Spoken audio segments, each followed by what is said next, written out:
Hello chess friends and welcome to Jozarov chess channel and welcome to a very important game from the European Chess Club Cup in 2024. We have here Arjun against Dmitry Andreikin in an amazing bot-winning calls variation of the caro-kann defense, and this game is important because with a potential win, Arjun could become the 15th player to reach 2800 rating points in chess history, which is really crazy.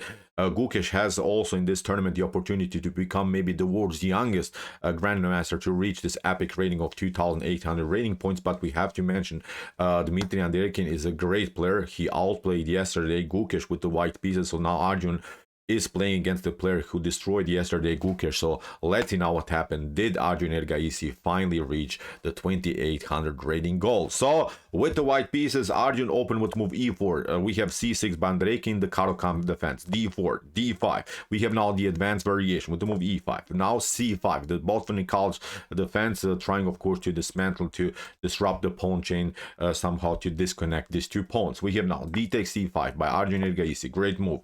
e6, trying of course to get the pawn back here by the bishop. We have now a3, preparing also to launch the move b4 here, and now bishop to c5 by Andreikin. We have now knight f3 and now f6. A common plan here by black, trying of course to get rid of the main advantage that white has, pardon me, in the position. It's of course the space advantage, this advanced pawn on e5. We have now b4 and attack against the piece, bishop to e7, and now normal development here by Arjun. We have now a5, also a natural choice, also to somehow force a reaction on this side of the board, because also here white has a slightly more space, so that's why good move I would say here also by Andreikin. We have now the move b5, knight to d7, and now bishop to d3 with the preparation to do something maybe later on this side of the board, maybe when the queen gets on h5 with the support of the bishop, threatening something, because we have to say with the move f6 of course black has already weakened a little bit the light squares in front of the king. Knight to h6 leads now into an equal game for black. I would say great opening theory by both players.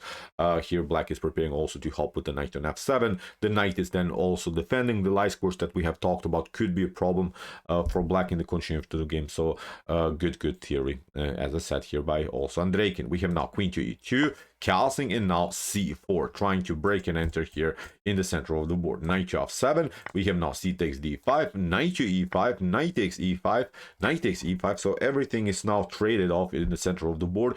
Bishop to e5. Arjun gives up even the pawn here. The bishop pair in the early stage of the game here with the white pieces gives up now the bishop for the knight after f takes e5. Now Arjun, believe me or not, makes his first tiny little inaccuracy in the game.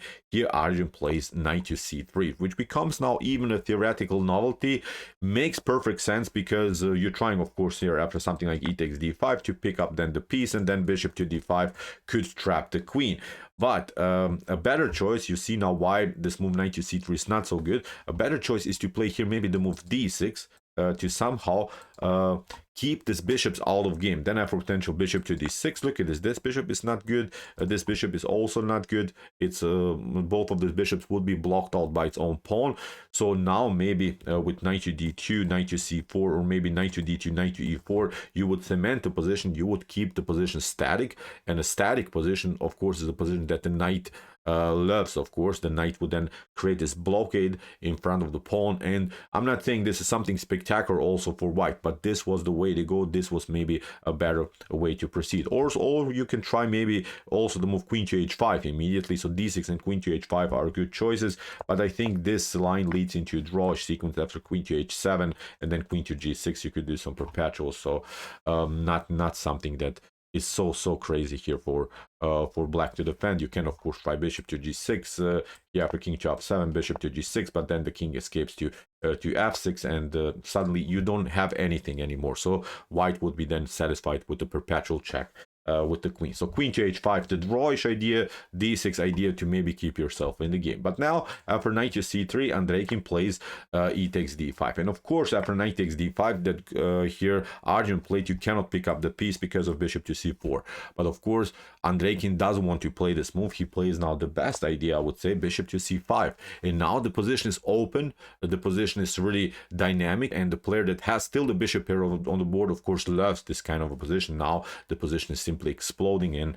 Here black should be already slightly better. Castling by Arjun. We have now bishop to e6 and now knight to e3, trying of course in some lines to get rid of the bishop pair. We're trying of course to play bishop to c4, then maybe trade off the light square bishops off the board, then black wouldn't have this advantage. And we have to also mention one strategic disadvantage in black's position is of course the isolated e pawn, which could be then a vulnerable pawn in the later stage of the game. So here Andreikin doesn't react correctly immediately. In order to prevent, of course, this move bishop to c4, which would be a positional threat by white, you have to play king to h8, and then after a4, black, as we mentioned, is slightly better. Nothing maybe spectacular is going on the board, but of course, maybe easier to play the game with the black pieces. That was the way to go. But Andreikin played bishop to d4, which now disconnects the attack by the queen against the bishop on d3, which gives here Arjun a beautiful time, an excellent tempo to create finally this threat that we have talked about in the beginning with queen to h5. Now after move g6, great move here by Arjun, picking up here the pawn. You cannot take h takes g6 because after queen to g6, now we first deliver check. Queen takes e6 comes with the check, and now you're getting destroyed. If one of these rooks comes into the game through the g file, through the h file, the game is collapsing, of course, here for black. So after bishop to g6, we have now queen to e7, and now Arjun steps back, has gained the pawn. Still, black has decent chances in the game because black is continuing the game, of course, with the bishop pair. And what should you do? If you pick up now this rook on a1, that's also something maybe that some of us would play.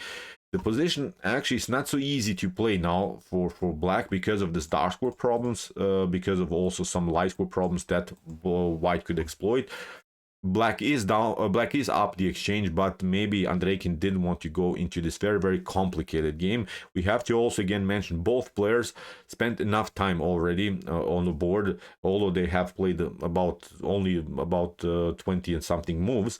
They lost too much time, I think, in their calculations already, so maybe Andreikin didn't want to complicate things. So that's why after move bishop to e4 by Arjun, he played now rook to f4, simply put more pressure against this bishop on e4.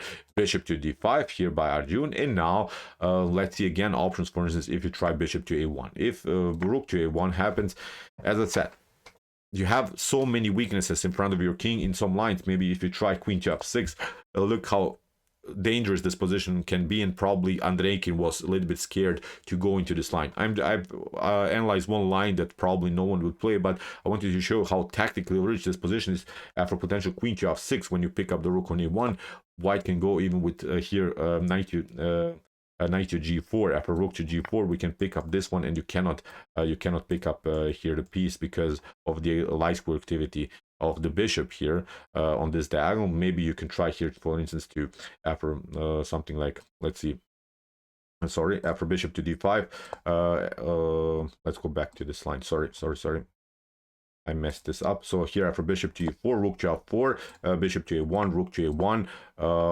As we mentioned, if you try something like queen to f6 here, then knight to g4, and if you step back, for instance, to f7, then you could also run into some royal fork. So Andreikin made, I think, a good decision to not complicate things too much here in the game. So that's why he didn't probably want to pick up the rook. So after bishop to d5 here by Arjun, that's why rook to f8. Andreikin simply includes now a new piece into the attack, and now Arjun plays a rook to e1. And again, look at this.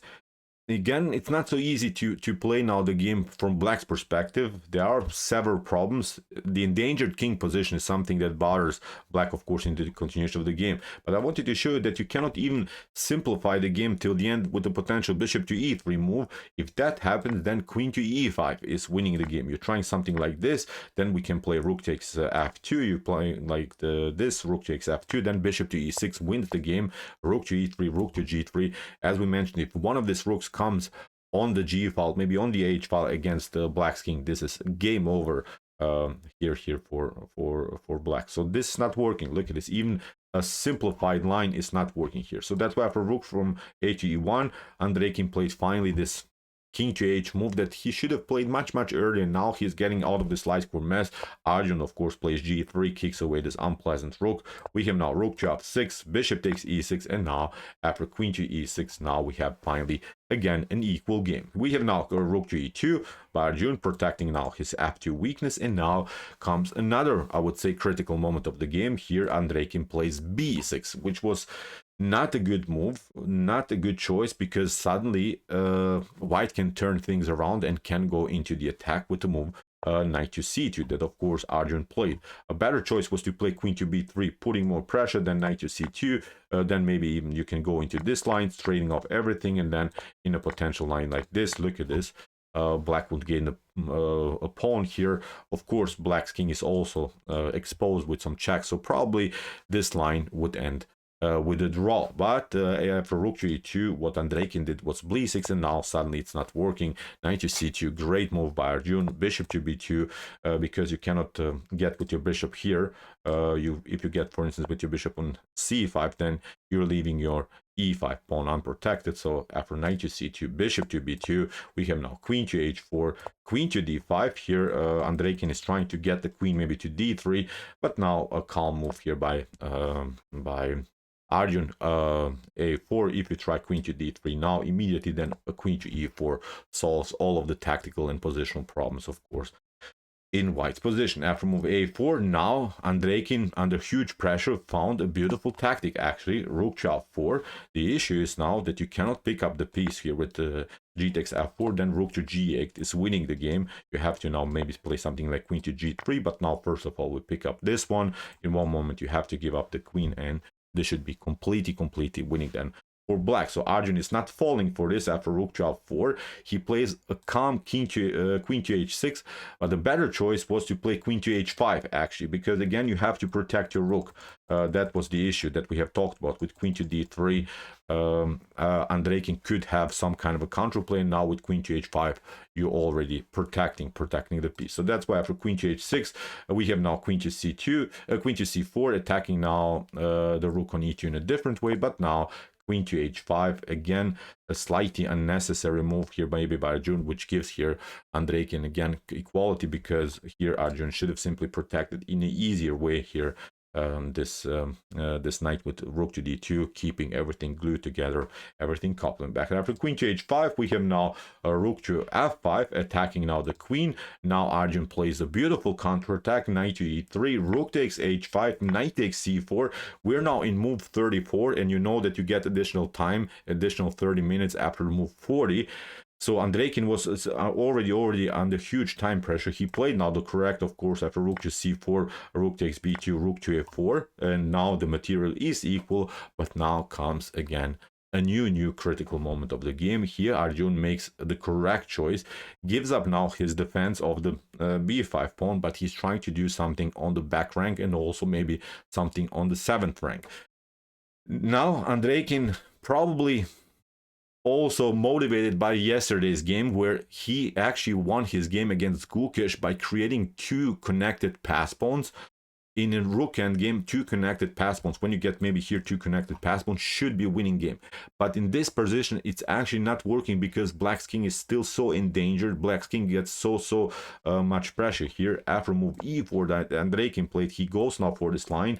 Arjun goes with rook to d1. He builds now even checkmate threat here, with maybe getting both of the rooks on the 7th and 8th rank. And now here Andreikin makes a crucial mistake. He plays now the move rook takes b5, and from this point on, this game is completely winning here for Arjun. A better choice was even to admit your mistake with, okay, maybe I pushed the pawn, I shouldn't have pushed the pawn, because here in the beginning, after rook to c2, instead of this move e4, Andreikin has to play rook to g5, going this with your rook here and covering your 8th or 7th rank. You have to bring out a new defender, but Andreikin pushed it too far, and now he had still the chance maybe with e3 to somehow disconnect this pawn. Then after f takes e3, now you can pick up this one.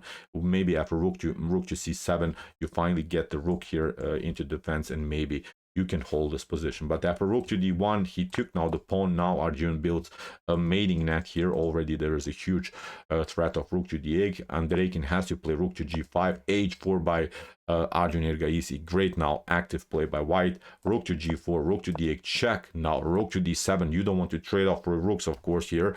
Now you have a battery, this pawn is falling. We have now rook to g4, rook takes h7, king to g8, and now Arjun again builds this checkmate threat, which forces again a reaction by black. King to g2, great move, which prevents, of course, some ideas of e3 again to somehow maybe grab this pawn.